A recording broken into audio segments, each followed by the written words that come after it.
Délosperma cooperi, ou aussi appelé le pourpier vivace. Alors, nous sommes sur une plante assez remarquable pour plusieurs raisons. La première, bien entendu, ça va être ce port étalé, dense, couvre-sol. On est sur une vivace qui va faire 5 cm de haut. Le pied peut s'étendre sur un bon mètre de large. Donc vraiment, c'est une plante qui va occuper l'espace. Et donc, ce qui est amusant, c'est cette densité d'une feuille en fait qui est assez fine.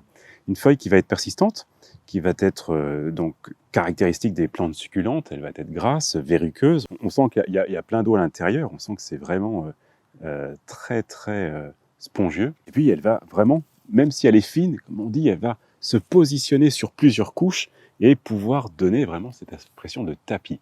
Alors, sur ce tapis, vient se poser une fleur. Et c'est ça qui est remarquable, c'est qu'on va avoir cette fleur de couleur magenta avec les anthères blanches, les pétales très découpés et qui crée vraiment ce petit tapis. Alors la floraison est une floraison estivale de juillet à septembre, mais dès que les températures au milieu du printemps et jusqu'au milieu de l'automne, quand les températures sont assez clémentes, eh bien on profite encore de cette floraison. Floraison qui va avoir une autre particularité, mais qui est un petit peu décevante, mais ce qui permet de donner de la vie au massif, c'est que dès qu'elle est un peu trop à l'ombre, dès qu'il y a moins de soleil ou que c'est nuageux, hop, elle se referme. Donc voilà, il va y avoir un mouvement dans la journée qui est assez agréable. Puis selon les journées, il va y avoir des journées où on ne la verra pas lorsqu'on la regarde de loin.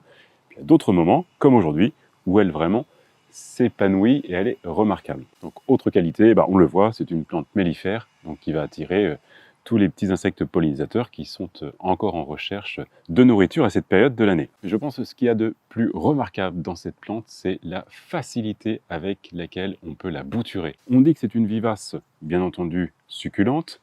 On peut aussi la caractériser dans les sous-arbrisseaux, parce qu'on le voit bien, c'est une plante qui crée, dès que les branches commencent à être relativement âgées, dès que ces tiges sont âgées, on voit, c'est presque du bois. C'est vraiment dur, c'est pas presque du bois, c'est du bois. Et on peut très facilement prendre un petit morceau du pourpier et le planter partout dans un massif. Et c'est ce qui s'est passé ici. J'ai mis cette bordure au printemps. Le pourpier était localisé ici, dans cette alcôve, dans l'alcôve qui est derrière moi. Juste quelques boutures pour disperser la plante. Et voilà, on est 3-4 mois après. Et c'est une plante qui s'installe magnifiquement. Vous plantez le Délosperma dans un environnement, bien entendu, plein soleil, si possible protégé des vents hivernaux, dans un sol très drainant. Vraiment, c'est une plante qui demande très peu. Mais bien entendu, dans la phase de reprise, n'hésitez pas à mettre un petit peu de terreau pour aider le système racinaire à s'installer. Puis après, c'est parti. Alors, c'est une plante couvre-sol que vous plantez, bien entendu, en plein soleil pour être sûr d'avoir une très belle floraison. Si possible, protégé des vents froids. Au niveau résistance, on est sur une plante qui est quand même très résistante. C'est surprenant pour des plantes succulentes, des plantes grasses. Donc il dit que c'est une plante par temps sec qui peut résister jusqu'à moins 8 degrés. Donc vraiment, beaucoup de régions de France peuvent l'accueillir dans leur jardin. Et surtout, quand on la positionne, on réfléchit bien entendu à cet ensoleillement. On s'assure que les plantes que l'on met autour ne vont pas faire trop d'ombre. Mais surtout, on essaie de combiner, tel qu'on peut l'avoir ici avec l'hibiscus, alors qui est en train de s'installer. D'ici quelques années, j'espère qu'il sera magnifique, beau, mais il sera en forme de V qui laissera la lumière passer pour que le Délosperma vienne en fleur. Ensuite, on le voit, c'est des plantes qui viennent soutenir des plantes qui ont, elles, fini leur floraison. Alors, le Pachystegia, c'est toujours une floraison assez courte.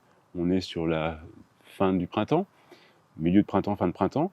Mais le Délosperma, lui, il va être présent tout autour et va, malgré tout, positionner cette plante. Donc voilà, vous combinez ce couvre-sol pour égayer un massif et faire en sorte qu'il y ait une présence, même si d'autres plantes ont fini leur période de floraison. Voilà, Délosperma cooperi ou le pourpier vivace.